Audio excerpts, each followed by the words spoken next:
watching Head to Head. I'm Antonina Antosha with UATV. The recently presented law on education has dragged Ukraine into yet another political scandal.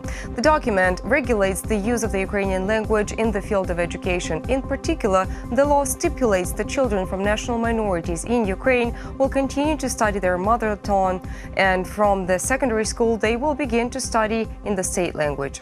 If the language of national minority belongs to the languages of the European Union, one or several disciplines may also be taught in that language. At the same time, some countries that have a diaspora in Ukraine protested against the law's article that the children from national minorities should study in the Ukrainian language. The government of Hungary, in particular, stated that it would block all future decisions by the European Union aimed at bringing Ukraine closer to the EU because of the law on education. To talk about the controversy surrounding the law, we're joined in the studio today by Yuri Rubin. He is the head of the main department for humanitarian policy of Ukraine's presidential administration. Hello, and thank you for joining us. Hello, thank you for the invitation. So, regarding the statement from the Hungarian government that they would block all the initiatives regarding Ukraine joining the EU, Ukraine's Prime Minister Volodymyr Groysman already stated that Ukraine is open for dialogue. Does that mean that amendments are possible to the law? Let me clarify. Of course, I'm not sure, or I would say that I'm perfectly sure that blackmailing is not the best way of solution of any problems. And so, if we are speaking about this particular issue, first of all, let me clarify.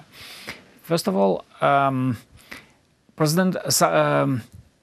I would say, just during even the procedure of signing the law, President of Ukraine, Petro Poroshenko, emphasized that it's only frame law, is the law about education. Actually, I guess that not so many opponents of this law had really read it, because it's a very complicated document. It concerns different issues in preliminary education, secondary education, higher education, professional education, and so on.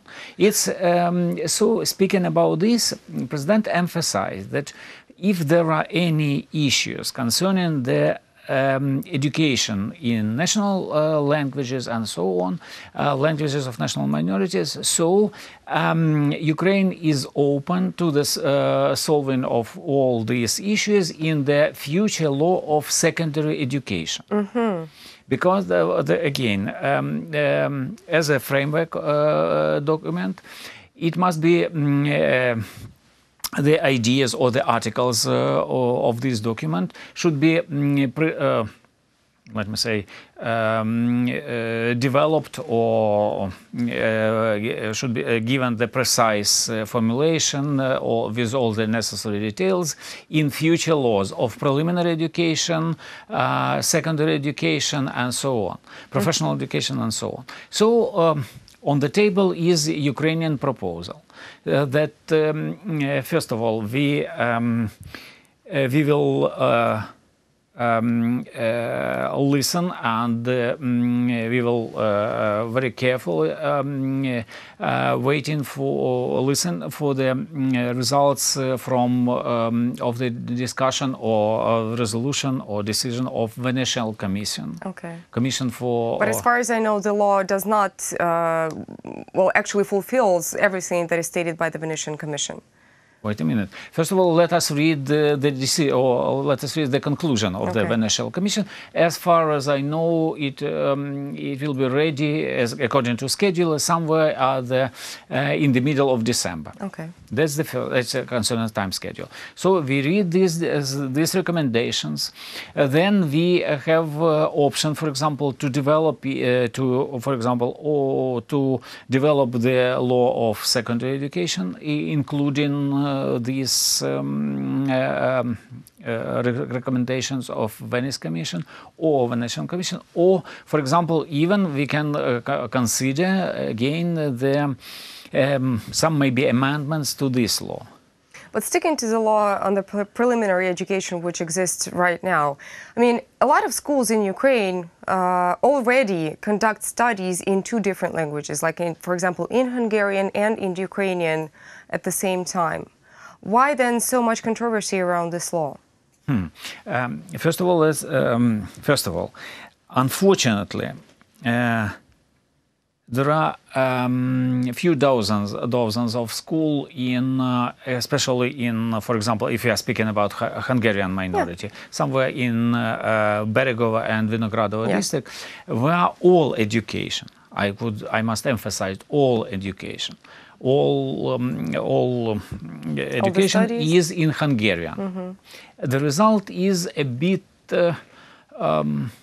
disappointing in the meaning that only something like 6% of the people from graduated these schools, they are able to pass the simplest test in Ukrainian language. What does it mean concerning the human rights or the rights of them as the Ukrainian citizens? It means that they are isolated from the basically, they cannot take an active part in the Ukrainian society. You use the very precise word, society. They cannot become because if we are going to be a society, an open society, and so on, but to be a society, we must understand one another. Of course. If we have the group of people, some. I would say even such a strong word as the ghetto or something like this, that are isolated from because of language barrier. It's very difficult to hope to develop the open society or even society itself. So, of course, some measures should be developed in order to make these groups of people, let me say, inclusive measures. Again, not prohibition measures, but inclusive measures. Let me again just one word. In this law, you cannot find any word like prohibited, like stop studying, and so on. Again. We are speaking again. First of all, the law describes or demand the right for any people from national minorities to study their own native language during the whole course of education. During the whole course of education. Again. In the preliminary school, the education exactly in the language of national minorities. In secondary school, yes, that's true. The education will of the basic topics will be in Ukrainian, but again, it doesn't mean that they stop studying in their native languages. Again, national language, national literature, cultural issues, and so on. As especially this article 7. So. You described it as a scandal, but yeah. A lot of people call it that. Yeah, actually, it's called that. In this article, it is described that one of you, or as much as you want, topics should be taught in languages of national minorities. This is the precise decision again of the. We should say of the local community in dialogue with the local authority. Speaking of minorities, Hungarian people are not the only minority that live on the territory of Ukraine, and Hungarian is not the only language. So we also have Belarusian and Russian. And some opinions have been voiced that the law itself is targeted at the Russian language with the aim to eliminate it from the territory of Ukraine. What would your response be to that opinion? Again, I would say that this is politically motivated accusations. It's again because again and again. As for Russian language, it's the easiest answer. The easiest answer is that there are a lot of schools where the education is in Russian and Ukrainian, and it's much easier for these people, for example, to study Russian and Ukrainian simultaneously. We are speaking. It seems to me there some problem there is really for just a few dozens of schools where in the places where the national minorities are living in very compact communities. Like as I mentioned, for example, like Romanians in Bukovina, like this in the Transcarpathia, and so on. And again, by the way, there are different positions of minorities and their communities. Let me remind you that, for example, as for Bulgarians, they say that they don't feel any discrimination in implementation of this law. There is a joke about that there is no translation of the law into Bulgarian. That's why Bulgarians don't really know what the law is about, but it's only a joke. Oh, it's only a joke again. We see again, here we are coming on a level, if we are speaking about, for example, this law as the political document, and I might have the strong feeling that it's exactly what I have seen, for example, in Parliamentary Assembly of Council of Europe. Of course, we see the political alliances, and it's just listening this in just as Ukrainian politics again. I see the same in Parliamentary Assembly. I consider that, to tell you the truth, I consider that